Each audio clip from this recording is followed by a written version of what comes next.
For this problem, we want to find the limit as x approaches 0 of the sine of 4x divided by x. And you'll notice very quickly, substituting 0 gives you a 0 over 0 indeterminate form.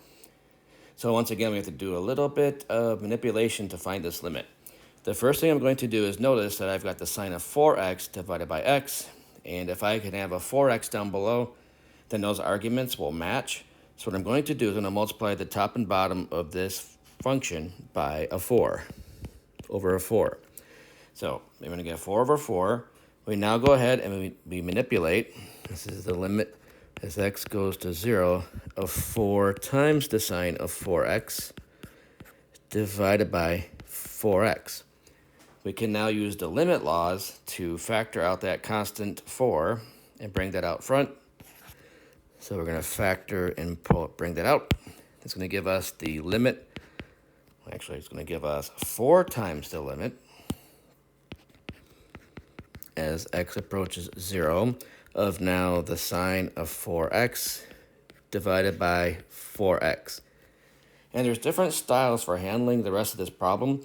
What I'm going to do is make a substitution to kind of keep this very detailed and very accurate. So I'm going to let a new variable u equal 4 times x. And it should be pretty obvious that if x is going to go to 0, then 4x will also go to 0.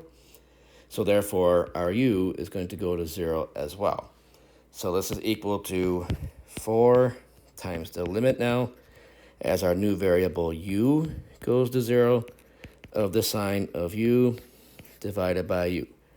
And this is one of those basic limits that we saw earlier in the notes that is always equal to a value of 1. So this entire limit we know is equal to 1.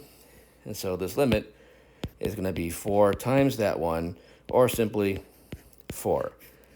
Now, a lot of people are tempted to skip all this work and just say, haha, it just cancels out and I get a 4. But you need to make sure you show the work and justify the calculations so that you actually understand what's happening and don't make mistakes which are going to get you into bigger trouble.